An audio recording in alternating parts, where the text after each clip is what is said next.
solda. Vamos lá? A aula de hoje irá abordar o processo de soldagem TIG. Nós iremos tratar principalmente a introdução desse processo, falando das suas características e principais aplicações. Bom, o processo pode ser encontrado de algumas formas diferentes e nós vamos abordá-las agora inicialmente. Então, o processo pode ser encontrado com a sigla TIG, ou WIG, ou ainda GTAL. Vale ressaltar que essa designação nós já abordamos lá atrás, lá no início das aulas de terminologia. Então, nós vamos recordar agora sem problema nenhum. Quando nós tratarmos da sigla TIG, eu vou chamar um adendo aqui, esse G é mudo, tá certo? Muitas pessoas na área falam tigre. Pessoal, evita passar essa vergonha, tá certo? O G é mudo, é TIG, tá bom? Então, quando a designação, a abreviação TIG existir, ela vem de Tungsten Inert Gas.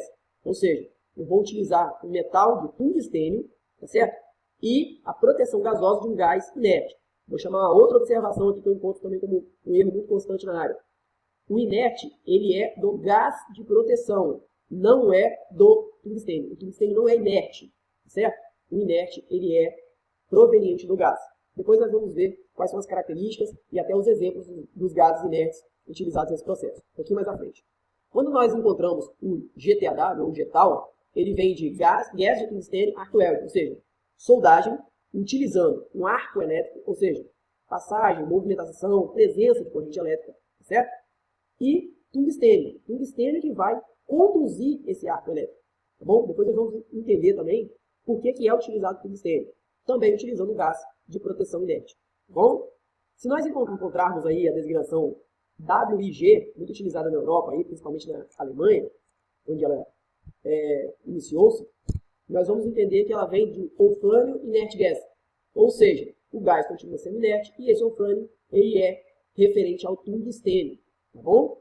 Bom, tudo isso significa a mesma coisa, processo de soldagem TIG, certo? Você pode encontrar ele dessas formas diferentes. Ok, esse processo foi desenvolvido basicamente na década de 40. Inicialmente ele foi desenvolvido para ligas especiais, de alta resistência e principalmente de pequenas espessuras, certo? Então, tudo que era muito difícil de ser trabalhado era se aplicado ao processo de soldagem TIG. Nós vamos ver à frente a versatilidade que esse processo tem. Ele permite ser processado aí, ser trabalhado em vários tipos de materiais, quase todos os materiais metálicos, e em todas as posições de soldagem e também progressões de soldagem.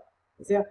Então, esse processo ele foi desenvolvido principalmente para pequenas espessuras e chapas ou tubos, né, como vocês queiram, e também para ligas especiais. Lembrando que quando a gente fala de chapas de pequenas espessuras, a gente costuma dizer abaixo de 5 milímetros, certo? Aí você fala, Ramon, já soldo, tenho experiência, e eu consigo soldar em chapa de 4, de 3 milímetros, de 2 milímetros, com outros processos. Aí eu vou falar para você, é verdade, com certeza é verdade. Mas o que a gente chama a atenção na TIG, nós vamos ver, né, futuramente, algumas características, alguns detalhes desse processo, é que você consegue ter um controle da poça de fusão muito mais criterioso do que outros processos. Ah, eu vou trabalhar com magma, vou trabalhar com eletrodo, vou trabalhar com qualquer outra situação, arame tubular, com submerso.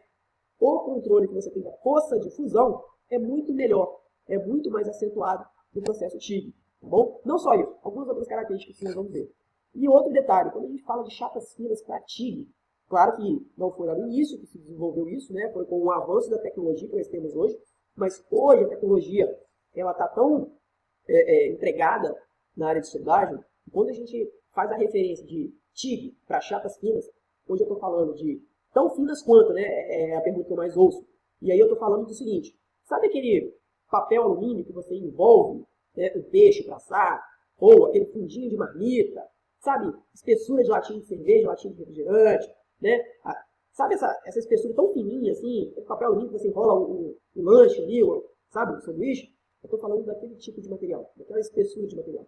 Se você pegar na mão, algumas pessoas falam assim, é impossível de nós realizarmos solda nesse material. No processo TIG não é.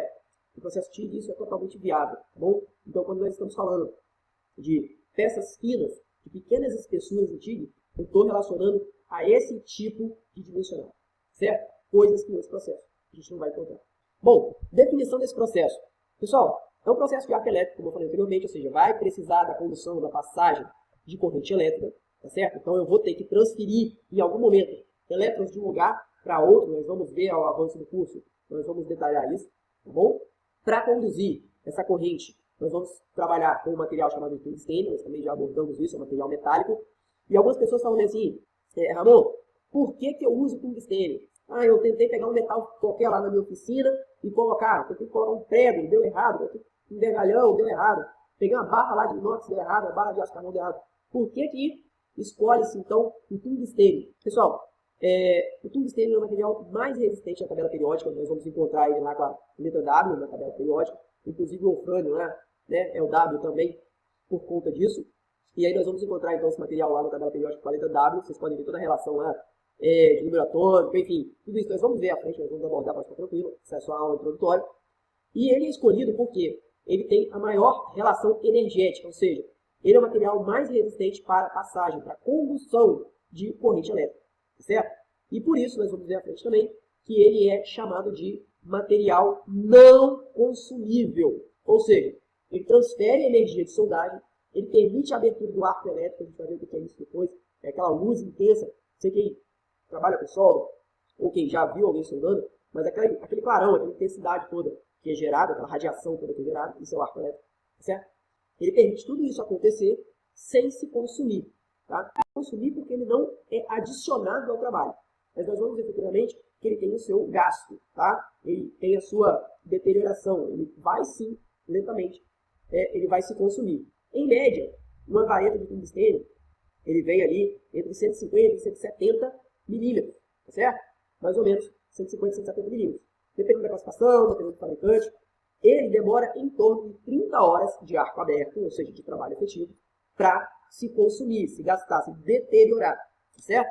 Mas ele é tido como material não consumível, porque a função dele não é de misturar-se ao banho, à força de fusão, ao bomba de solda, não. A função dele, nós vamos ver futuramente isso tudo com calma, a função dele é só facilitar, conduzir os elétrons ali para que alta temperatura seja formada e então a força de fusão exista, o arco elétrico exista, tá certo? E a gente consiga realizar o trabalho, tá certo? Característica do processo de soldagem TIG pode ser utilizado ou não material de adição. Aí você fala assim, poxa Ramon, eu não sou da área, não estou entendendo. Calma que a gente vai explicar isso detalhadamente depois. Ah, eu já sou da área. Como assim? Não entendi. Vamos lá, rapidinho aqui, depois a gente vai detalhar isso melhor. No processo TIG, no processo eletrodo, no processo MIG, no processo MAG, no processo arame tubular, no processo arco submerso, enfim, no óxido acetilênico e todos os outros processos, para nós realizarmos a soldagem, a gente precisa de aumentar a temperatura do metal de base, ou seja, do material que eu estou trabalhando, e adicionar um outro material que vai fundir-se na força de fusão e vai então realizar a união dos metais que eu estou querendo trabalhar. Vai realizar o cordão de solda.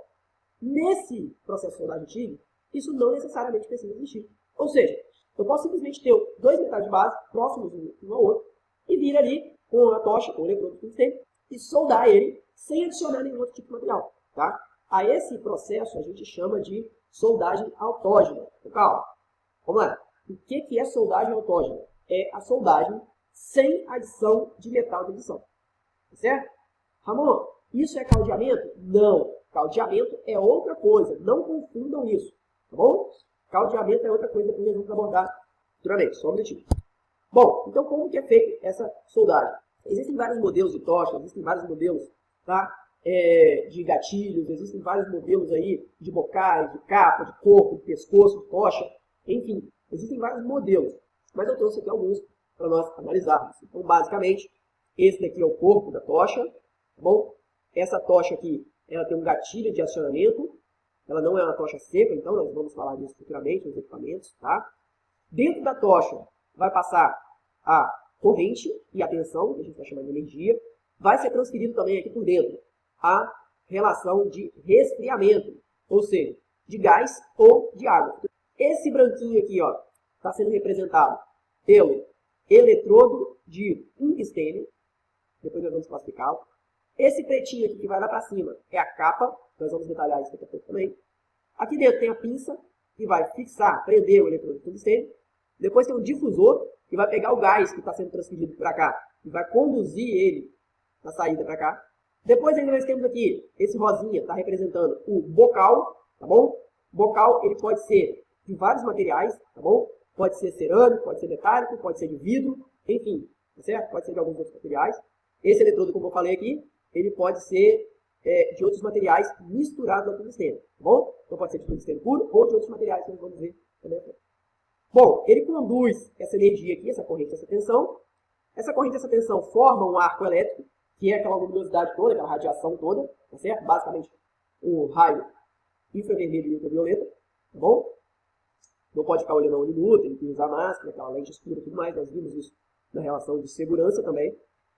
Quando esses elétrons passarem, eles vão aumentar a temperatura, e quando essa temperatura for aumentada, vai gerar poça de fusão, que é o quê? Que é uma gotícula líquida de material. Então, nesse momento, o material vai ficar líquido, só naquele instante, só naquela gotinha que a gente chama de poça de fusão. Eu vou pegar a vareta de solda, tá bom? Que é essa vareta sólida, e vou adicionar ali. Como que eu vou adicionar? Tem várias técnicas, tá? Pode ser por gotejamento, pode ser vareta fixa, enfim, pode ser de várias formas diferentes. Nós trabalhamos isso na parte prática, pode ficar tranquilo, tá certo? Porém, não necessariamente eu tenho que ter essa vareta de adição, como eu falei. Eu posso simplesmente para chapas finas, apenas chapas finas, eu posso não utilizar essa vareta de adição e soldar só com a utilização da poça de fusão. Isso acontece só para chapas finas, e o nome disso é dado como solda autógena.